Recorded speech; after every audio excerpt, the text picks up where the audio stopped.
నమస్కారం హెస్7 న్యూస్ కు స్వాగతం ముందుగా ముఖ్యాంశాలు రైతు ప్రయోజనాలకు అనుగుణంగా ఖరీఫ్ వ్యవసాయానికి సర్వం సిద్ధం చేశాం ఏడీఏ ఉషారాణి బాల్యం నుండి చిన్నారులలో ఆధ్యాత్మిక చింతన పెంచడమే అన్నమాచార్య సంకీర్తన బృందం లక్ష్యం కొండపి శ్రీనివాసరావు భూస్వామిగా జన్మించిన ప్రజా ప్రయోజనాల పోరాటాలను నడిపిన మహనీయుడు పుచ్చలపల్లి సుందరయ్య సిపిఎం నాయకుల నివాళి వ్యవసాయ పద్ధతులకు వాతావరణం అనువుగా ఉన్నందున రైతులు తమ పొలాల్లో పచ్చిరొట్టె ఎరువులను తయారు చేసుకునేందుకు వీలుగా మండల వ్యవసాయ కేంద్రాలలో పిల్లిపెసర విత్తనాలు సిద్ధంగా ఉన్నాయని వ్యవసాయ శాఖ ఏడీ ఉషారాణి పేర్కొన్నారు. వ్యవసాయ పద్ధతులకు వాతావరణం అనువుగా ఉన్నందున రైతులు తమ పొలాల్లో పచ్చిరొట్టె ఎరువును తయారు చేసుకునేందుకు వీలుగా మండల వ్యవసాయ కేంద్రంలో పిల్లిపెసర విత్తనాలు సిద్ధంగా ఉన్నాయని వ్యవసాయ శాఖ ఏడీఏ ఉషారాణి పేర్కొన్నారు. ఏడీఏ ఉషారాణి తమ కార్యాలయంలో మీడియాతో మాట్లాడుతూ తెనాలి, కొల్లిపర, దుగ్గిరాల మండలాల రైతులు వరి సాగులో వెద పద్ధతికి ఎక్కువగా మొగ్గు చూపుతున్నారని అన్నారు. ప్రస్తుతం వాతావరణం రైతులకు అనుకూలంగా ఉన్నందున పచ్చిరొట్టె ఎరువు కోసం పిల్లిపెసర విత్తనాలు వ్యవసాయ కేంద్రాలలో అందుబాటులో ఉన్నాయన్నారు. వెద పద్ధతికి అవసరమైన వరి విత్తనాలు, ఎరువులు కూడా ముందస్తుగా సిద్ధం చేసినట్లు ఏడీఏ ఉషారాణి తెలిపారు. రైతుల వ్యవసాయ అవసరాల కోసం తమ శాఖ ద్వారా అన్ని ఏర్పాట్లు చేసినట్లు తెలిపారు. రెయిన్స్ అనేవి పడుతున్నాయి కాబట్టి ముఖ్యంగా మరి సమ్మర్లో మనం ముందస్తుగానే గ్రీన్ మాన్యూర్ సీడ్ అనేది తెప్పించడం జరిగింది. మన తెలంగాణ మండలంలో 30 క్వింటాలు తెప్పించడం జరిగింది. అలాగే మనకి దుగ్గిరాలో 25 క్వింటాల్స్, కొల్లిపరలో 56 క్వింటాల్స్ గ్రీన్ మాన్యూర్ సీడ్ పిల్లిపెసర డేయించా తెప్పించడం జరిగింది. మరి రైతులందరికీ చాలా అనుకూలమైనటువంటి వాతావరణం ఉంది కాబట్టి తప్పనిసరిగా గ్రీన్ మాన్యూర్ సీడ్ని మీరు విత్తుకున్నట్లయితే ఒక నెల దినాల్లో అంటే మనకి డైరెక్ట్ సోయిల్ ఎదలో మనం వరి విత్తనం పెట్టే టైంకి ఖచ్చితంగా మనకి రెడీ అయిపోతుంది. అప్పుడు ఈ లేత కొమ్మల మీదే పూతకు ముందే మనం దీనికి కలిగి దున్నుకొని ఎకరానికి ఒక సింగిల్ సూపర్ ఫాస్ఫేట్ ఒక బ్యాగ్ వేసుకొని రోటావేటర్ వేసేసుకుంటే చక్కగా మంచి ఎరువుగా తయారవుతుంది. దీనివల్ల మన భూములు ఎంతో ఫర్టైల్గా మారుతాయి. దీన్ని రైతులు చక్కగా వినియోగించుకోవాల్సిందిగా మనవి చేస్తున్నాము. మన దగ్గర ఆల్రెడీ 90 మెట్రిక్ టన్స్ ఎరువులు ఉన్నాయి. ఎరువులకి మనకి కొరత ఏమీ లేదు. మన 3 మండలాల్లో కూడా యథ పద్ధతిలో వరిని వేసుకోవడం అనేది అలవాటుగా మారిపోయింది. కాబట్టి యథ వేసిన తర్వాత మొదటి దఫా వేసుకునే ఎరువులు కూడా మీరు ఇప్పుడే మీ ఆర్బీకే విఏఎల్ దగ్గరికి వెళ్ళి మీకు ఎన్ని బ్యాగ్స్ ఏ ఎరువులు కావాలో మీరు మీ యొక్క రిక్వైర్మెంట్ ఇచ్చినట్లయితే వెంటనే మీకు అందుబాటులోకి వాటిని తెస్తాము. మనకి ఈ సంవత్సరం నార్మల్ ఏరియాస్ చూసుకుంటే ఓవరాల్గా మనకి తెనాలి మండలంలో దగ్గరగా 8,600 హెక్టార్లో మనకి పడబోతుంది. అలాగే కొల్లిపరలో 8,400 హెక్టార్లో వరి టోటల్ ఏరియా పడబోతుంది.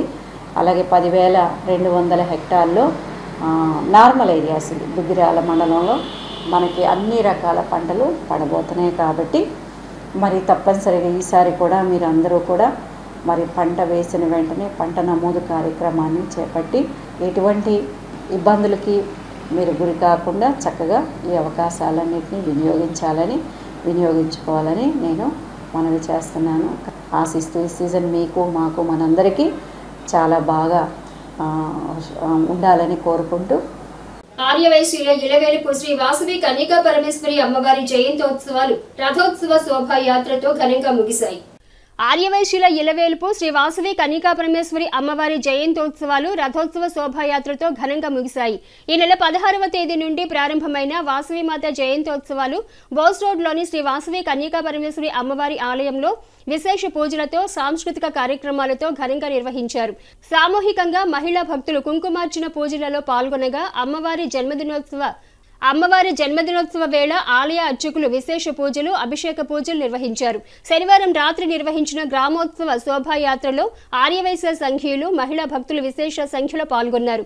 కార్యక్రమంలో నిర్వహణ గురించి ఆలయ సత్రం కమిటీ సభ్యులు మద్దాళి శేషాచలం వివరించారు. అమ్మవారి జయంతి ఉత్సవాల కార్యక్రమంలో విశేషంగా అన్నప్రసాద వితరణ కార్యక్రమం చేశారు. ఆలయ సత్రం కమిటీ సభ్యులు కార్యక్రమాలను పర్యవేక్షించారు. తెనాలి బోస్ రోడ్లో వేయించేస్తున్న శ్రీ వాసవి కన్యకా పరమేశ్వర అమ్మవారి జన్మదినోత్సవాల్లో భాగంగా 3 రోజులు జరుగుతున్నాయి. ఈరోజు అమ్మవారి పుట్టినరోజు సందర్భంగా పొద్దున్న చండీ హోమాలు, మధ్యాహ్నం అన్నప్రసాద వితరణ, మరి ఈ పూట గ్రామోత్సవం జరుగుతుంది. పొద్దున్న నుంచి పుర ప్రజలందరూ కూడా వేలాదిలో పాల్గొని అమ్మవారి కృపకు పాత్రలయ్యారు. కాబట్టి అందరూ కూడా అమ్మవారి ఆశీస్సులు ఉంటాయని గ్రామోత్సవం ఎంతోమంది జనాలు పసుపు కుంకాలు అమ్మవారికి సమర్పిస్తూ నీరాజనాలు పడుతున్నారు. ఈ జనాలు పట్టణ ప్రజలందరూ కూడా అమ్మవారి ఆయుధ సుఖాలతో కలకాలం చల్లగా ఉండాలని కోరుకుంటాం. సాధారణ ఎన్నికల పోలింగ్ బందోబస్తు జిల్లా ఎస్పీ ఆదేశాల మేరకు డీఎస్పీ పర్యవేక్షణలో కట్టుదిట్టమైన చర్యలు తీసుకున్నామని, జూన్ 7వ తేదీ వరకు ఎన్నికల కోడ్ అమల్లో ఉన్నందున నిబంధనలకు లోబడి శాంతి భద్రతలకు విఘాతం కలిగే అంశాలకు పాల్పడకుండా పోలీసు శాఖకు సహకరించాలని 3 టౌన్ సీఐ రమేష్ బాబు పేర్కొన్నారు.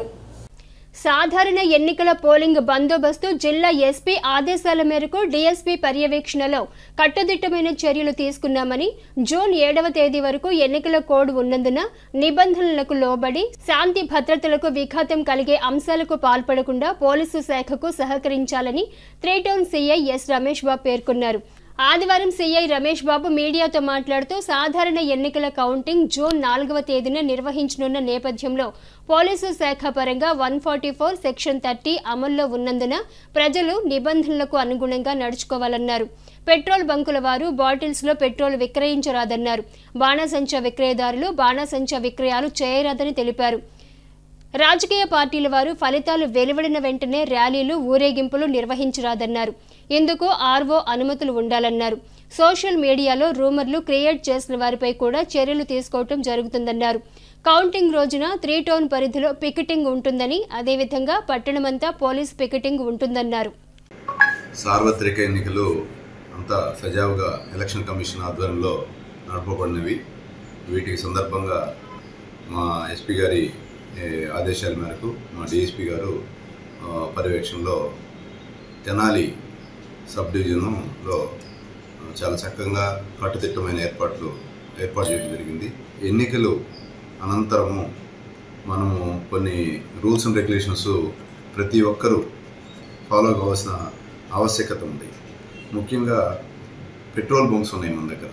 ఈ పెట్రోల్ బంకుల్లో లీటర్ బాటిల్లో కానీ అట్లా లూజ్గా పెట్రోల్ కొట్టించుకోవడం కానీ అలాంటి ఏ ఒక్క వ్యక్తి కూడా ఈ పెట్రోల్ బంకుల వాళ్ళకి మేము నోటీసులు ఇచ్చాము. వాళ్ళు ఎట్టి పరిస్థితుల్లో కూడా విడిగా లూజ్గా పెట్రోల్ సీసాలు కొట్టకూడదు. అలానే ఊరేగింపులు, విజయోత్సవ ర్యాలీలు ఇలాంటి 4న మనకి రిజల్ట్ వస్తాయి. కాబట్టి ఆ రోజున ఎటువంటి ఏ పార్టీలు గెలిచినా కూడా అవి చేయకూడదు. ఒకవేళ చేసే పనైతే పర్మిషన్ తీసుకోవాలి ఆర్ఓ గారి దగ్గర నుంచి. వాళ్ళు ఓకే అయిన తర్వాత వాటిని చేసుకోవడానికి అవసరం ఉంటుంది. అదేవిధంగా బాణాసంచా సంబంధించి వాళ్ళకు కూడా నోటీసులు సర్వ్ చేశాము. వాళ్ళు కూడా ఈ ఊరేగింపుల ఉత్సవాల కోసము ఈ బాణాసంచాని అమ్మడం కానీ అలాంటివి చేసినా కూడా 3 టౌన్ లిమిట్స్లో ఉమేష్ చంద్ర స్టాచ్యూ ఏరియాలో ఒక పికెట్, 22వ వార్డు ఏరియాలో ఒక పికెట్, ఇట్లా 3 పికెట్లు ఏర్పాటు చేసాము. అదేవిధంగా 3 పెట్రోలింగ్ పార్టీస్ ఏర్పాటు చేసాము ఎలక్షన్ కౌంటింగ్ రోజున. అదేవిధంగా మాలాగానే 1 టౌను, 2 టౌను మరియు రూరల్ ఏరియాలో కూడా పికెట్లు ఏర్పాటు చేయడం జరిగింది. ఎటువంటి అవాంఛనీయ సంఘటన జరగకుండా ఉన్న పోలీసు ఫోర్స్ అంతా కూడా ఆ రోజున రోడ్డు మీదే ఉంటారు. ప్రశాంతమైన వాతావరణంలో విజయోత్సవాలు అందరూ పాల్గొనాలని అనుకుంటా ఉన్నాం. అదేవిధంగా సోషల్ మీడియాలో పలానా పార్టీ గెలుస్తుందని, పలానా పార్టీ ఓడిపోతుందని చెప్పి లేనిపోని రూమర్స్ క్రియేట్ చేయడం కానీ, లేని ఇన్ఫర్మేషన్ని పాస్ ఆన్ చేయడం కానీ అలాంటివి చేస్తే అలాంటి వాళ్ళ మీద కూడా చర్యలు తీసుకోవడానికి సిద్ధంగా ఉన్నాము. ఈ ఎలక్షన్ కోడ్ అంతా కూడా అప్ టు 7th వరకు 144 సెక్షన్ 30 పోలీస్ యాక్టు అమల్లో ఉంటుంది. కాబట్టి ఎలక్షన్ ప్రవర్తన నియమాలకి అందరూ కూడా కట్టుబడి ప్రశాంతమైన వాతావరణంలో ఉండాలని మా డిపార్ట్మెంట్ తరఫున మేము ప్రతి ఒక్కరిని పేరు పేరున కోరుకుంటా ఉన్నాము. అందరూ వీటిని ఫాలో అవుతారని ఆశిస్తున్నాం. అన్నమాచార్య సంకీర్తనల ద్వారా బాల్యం నుండి చిన్నారులలో భక్తి తత్వాన్ని పెంపొందించే దిశగా చిన్నారులకు అన్నమాచార్య కీర్తనలలో పోటీలు నిర్వహించడం జరిగిందని సంస్థ కన్వీనర్ కొండపి శ్రీనివాసరావు పేర్కొన్నారు. అన్నమాచార్య సంకీర్తనల ద్వారా బాల్యం నుండి చిన్నారులలో భక్తి తత్వాన్ని పెంపొందించే దిశగా చిన్నారులకు అన్నమాచార్య కీర్తనలలో పోటీలు నిర్వహించడం జరిగిందని సంస్థ కన్వీనర్ కొండపి శ్రీనివాసరావు పేర్కొన్నారు. ఆదివారం శ్రీ వాసవి కన్యకా పరమేశ్వరి అమ్మవారి ఆలయ ప్రాంగణంలో అన్నమాచార్యుల వారి 616వ జయంతిని పురస్కరించుకుని శ్రీ వెంకటేశ్వర అన్నమాచార్య సంకీర్తన బృందం నిర్వహణలో చిన్నారులకు 2 విభాగాలుగా సంకీర్తన పోటీలు నిర్వహించారు.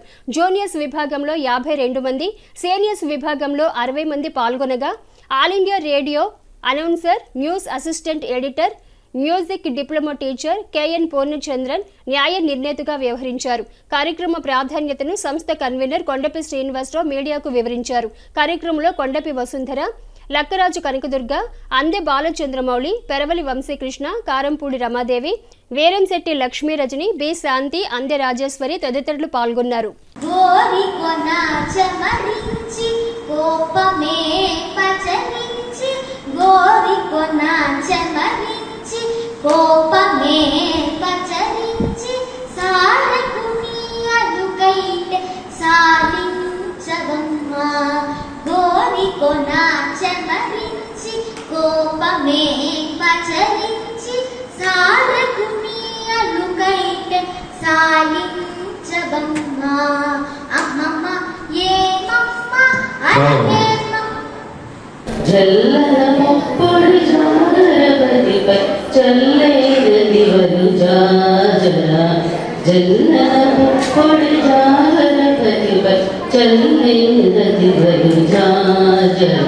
శ్రీ తాళపాక అన్నమాచార్యుల వారి 616వ జయంతి సందర్భంగా అన్నమయ్య పాటల పోటీలు ఈరోజు నిర్వహించాము. ఈరోజు ఆదివారం 19వ తారీఖు మన ఉదయం పూట 7 గంటల దగ్గర నుంచి ఈ అన్నమయ్య కీర్తనలు ఈ తెనాలి బోసి రోడ్లో గల గీతామందిరంలో నిర్వహిస్తున్నాము. జూనియర్స్ విభాగంలో 1 and 2 కలిపి 52 మంది దాకా వచ్చారు.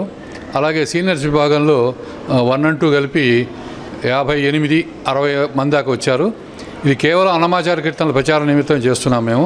వీళ్ళందరికీ ఇక్కడ తెనాలి వాసవి కన్యకా పరమేశ్వరి అమ్మవారి దేవస్థానంలో అన్నమయ్య కీర్తనలు ఉచితంగా బుధవారం, ఆదివారం నేర్పించి బాగా పాడిన వాళ్ళని కొంతమంది తెనాల్లో ఎవరైనా సరే ఏ గురువు దగ్గర నేర్చుకున్నా కూడా బాగా పాడిన వాళ్ళు కొంతమంది ఎంపిక చేసి సుమారు 50 మందిని తిరుమలలో ప్రతి డిసెంబర్లో ప్రతి సంవత్సరం తిరుమల తీసుకెళ్ళి అక్కడ సంకీర్తన చేయించి స్వామివారి దర్శనం చేయించి తీసుకొస్తున్నాము. ఈరోజు గుంటూరు నుంచి బ్రహ్మానందం గారి తరఫున మ్యూజిక్ టీచర్ ప్లస్ ఈ ఆల్ ఇండియా రేడియో ఆర్టిస్టు ఇక్కడ జడ్జిగా వచ్చారు. శ్రీ వెంకటేశ్వర అన్నమాచార్య సంకీర్తన బృందం తెనాలి వీళ్ళు ప్రతి సంవత్సరం అన్నమాచార్య సంకీర్తన పోటీలు నిర్వహించి వాళ్ళు విజేతలుగా వచ్చిన వాళ్ళని తిరుమల తీసుకెళ్ళి స్వామివారి సన్నిధిలో సంకీర్తన చేయించడం జరుగుతుంది. అయితే ఏ గ్రేడ్ ఆర్టిస్టులకే పరిమితమైన నాద నీరాజనం మండపంలో వీళ్ళని తీసుకెళ్ళి అక్కడ పాడించడం జరుగుతుంది. ఇది ఈ గాయకులు గాయని మనలో అందరికీ ఒక కళ, నాద నీరాజనం స్టేజ్ మీద పాడాలని. పోయిన సంవత్సరం ఒక 50 మందిని తీసుకెళ్ళి అలా పాడించడం జరిగింది. దానిలో నేను కూడా భాగస్వామిగా ఉన్నాను. అందరూ డిసెంబర్లో బయలుదేరి 11వ తారీఖున ఈ కార్యక్రమం చేయటం జరిగింది. అలానే ఈ సంవత్సరం కూడా విజేతలుగా వచ్చిన వాళ్ళని తిరుమల తీసుకెళ్ళి అక్కడ పాటించడం జరుగుతుంది. ఓం నమో వెంకటేశాయ. నా పేరు బొంతల శాంతి. పోయిన సంవత్సరం అన్నమయ్య పాటల పోటీల్లో నేను పాల్గొన్నాను. శ్రీ వెంకటేశ్వర అన్నమాచార్య బృందం వారు అన్నమయ్య కీర్తనలు ఉచితంగా నేర్పించి ప్రతి సంవత్సరం అన్నమయ్య కీర్తనల పాటల పోటీలను నిర్వహించి ఈ పోటీలో బాగా పాడిన వాళ్ళని తిరుమల తీసుకెళ్ళి స్వామివారి సన్నిధిలో సంకీర్తన చేయిస్తున్నారు. పోయిన సంవత్సరం జరిగిన పోటీల్లో నాకు ఏ గ్రేడు లేకపోయినప్పటికీ తిరుమల తీసుకెళ్ళి నాద నీరాజనం మండపంపై స్వామివారి ఎదుట నాతో సంకీర్తన చేయించారు. అలాగే స్వామివారి దర్శనం కూడా చేయించారు. 1 గంటలో పూర్తయింది దర్శనం కూడా. అలాగే స్వామివారి గుడిలో ఉన్న బంగారు బావి దగ్గర కూడా నాతోటి 3 సంకీర్తనలు చేయించారు. చాలా సంతోషంగా ఉంది. అలాగే ఈ సంస్థ వారు తన సొంత ఖర్చులతోటి తీసుకెళ్ళి సంకీర్తన చేయిస్తున్నారు. అలాగే తెనాలి పట్టణ ప్రజలందరూ ఈ ఉచితంగా నేర్పే అన్నమయ్య సంకీర్తనలు నేర్చుకుని అలాగే బాగా పాడి తిరుమల యాత్రకు వెళ్ళడానికి పాల్గొనొచ్చు. తిరుమల యాత్రకు వెళ్ళి అక్కడ స్వామివారి సన్నిధిలో సంకీర్తన చేసే అవకాశం పొందాలని మనస్ఫూర్తిగా కోరుకుంటూ ఓం నమో వెంకటేశాయ. భూస్వాముల కుటుంబంలో జన్మించిన విశాలాంధ్రలో ప్రజారాజ్యం అనే నినాదాన్ని విధానంగా మలుచుకుని తమ జీవితకాలం నవీన సిద్ధాంతం కోసం పనిచేసిన మహనీయులు పుచ్చలపల్లి సుందరయ్య నేటి తరానికి స్ఫూర్తిదాయకమని సిపిఎం నాయకులు ములకా శివసామిరెడ్డి సుందరయ్యకు ఘనంగా నివాళి అర్పించారు. భూస్వాముల కుటుంబంలో జన్మించిన విశాలాంధ్రలో ప్రజారాజ్యం అనే నినాదాన్ని విధానంగా మలుచుకుని తమ జీవితకాలం నమ్మిన సిద్ధాంతం కోసం పనిచేసిన మహనీయులు పుచ్చలపల్లి సుందరయ్య నేటి తరానికి స్ఫూర్తిదాయకమని సిపిఎం నాయకులు ములకా శివసామిరెడ్డి సుందరయ్యకు ఘనంగా నివాళి అర్పించారు. మండలంలోని కంచెర్లపాలెం గ్రామంలో ఆదివారం పుచ్చలపల్లి సుందరయ్య సంస్మరణ సభను నిర్వహించారు. సిపిఎం నాయకులు ములకా శివసామిరెడ్డి మాట్లాడుతూ విశాలాంధ్రలో ప్రజారాజ్యం కావాలని భాషా ప్రయుక్త రాష్ట్రాల ఏర్పాటు కోసం తెలుగువారి ఆంధ్రప్రదేశ్ ఏర్పాటులో సుందరయ్య కృషి చేశారని అన్నారు. కార్మికుల హక్కుల సాధన కోసం అవిరళ కృషి చేసిన మహనీయుడు సుందరయ్య అని నివాళులర్పించారు. పార్లమెంటుకు సైకిల్పై వెళ్లిన సుందరయ్య కుటుంబ బంధాలను త్యజించిన క్రమంలో పిల్లలు పుట్టకుండా ఆపరేషన్ చేయించుకున్న ధర్మమూర్తి అని అన్నారు. పలువురు నాయకులు సుందరయ్య ఆలోచనలను వివరిస్తూ నివాళి అర్పించారు. కార్యక్రమంలో N Rajakishore, M Sambasivarao, Chukkapalli Seshagirirao, Podili Krishna, Rallapalli Raja, Keshani Krishna, Devasahayam, G Anjaneyulu, B Krishnarao, B Venkatrao, Gali Koteswararao, Koganti Ramana తదితరులు పాల్గొన్నారు. మే 1వ తేదీన ఆయన నెల్లూరు జిల్లా అలగానిపాడులో భూస్వామ్య కుటుంబంలో పుట్టాడు. ఆయన పూర్తి పేరు పుచ్చలపల్లి వెంకట సుందర రామిరెడ్డి. ఆయన పువ్వు పుట్టగానే పరిమళించినట్టు ఆయన చిన్నప్పుడే వాళ్ళ ఇంట్లో జీతగాళ్ళతో సమానంగా మాకు కలిపి అన్నం పెట్టాలి, అలా తల్లితో పోట్లాడి మరి వాళ్ళకి ఎంతో సమానంగా భోజనం పెట్టించాడు. అంతేకాదు చిన్నతనంలోనే కాంగ్రెస్ పార్టీలో చేరి కాంగ్రెస్ పార్టీ గాంధీ గారి సిద్ధాంతాల కోసం ఆయన అవిశ్రాంతంగా కృషి చేశాడు. తర్వాత కాంగ్రెస్ పార్టీ యొక్క విధానాలు నచ్చక ఆయన కమ్యూనిస్టు పార్టీలో అమీర్ హైదర్ ఖాన్ అనే ఆయన సాహచర్యంతో ఆయన కమ్యూనిస్ట్ పార్టీకి ఆయన సభ్యుడిగా మారటం జరిగింది. అట్లాగే మొట్టమొదట కూలీ దోపిడీ జరుగుతుంది కాబట్టి కూలీలకి కూడా ఒక సంఘం పెట్టాలి అనే ఒక మహత్తరమైన ఆశయంతో భారతదేశంలోనే ఆంధ్రదేశంలో వ్యవసాయ కార్మిక సంఘాన్ని స్థాపించిన మహనీయుడు పుచ్చలపల్లి సుందరయ్య గారు. నీలమ్మగా నిర్వహణ చేసుకుంటే ఇద్దరు మాట్లాడుకొని పిల్లలు కలిగితే సంతానం కలిగితే స్వార్థం పెరిగిద్ది, మరి ఈ ప్రజా జీవితానికి ఈ ప్రజా సేవకి ఆటంకం అయింది కాబట్టి నాకు ఇద్దరు మాట్లాడుకుని పిల్లలు వద్దని ఆపరేషన్ చేసుకున్నారు. వార్తలు ముగించే ముందు ముఖ్యాంశాలు మరోసారి. రైతు ప్రయోజనాలకు అనుగుణంగా ఖరీఫ్ వ్యవసాయానికి సర్వం సిద్ధం చేశాం, ఏడీఏ ఉషారాణి. బాల్యం నుండి చిన్నారులలో ఆధ్యాత్మిక చింతన పెంచడమే అన్నమాచార్య సంకీర్తన బృందం లక్ష్యం, కొండపి శ్రీనివాసరావు. భూస్వామిగా జన్మించిన ప్రజా ప్రయోజనాల పోరాటాలను నడిపిన మహనీయుడు పుచ్చలపల్లి సుందరయ్య, సిపిఎం నాయకుల నివాళి. హెచ్సివి న్యూస్ ను ప్రేక్షకులు యూట్యూబ్ లో తెనాలి హెచ్సివి న్యూస్ అని టైప్ చేసి సబ్స్క్రైబ్ చేసి వీక్షించవచ్చు. హెచ్సివి న్యూస్ సమాప్తం. నమస్కారం.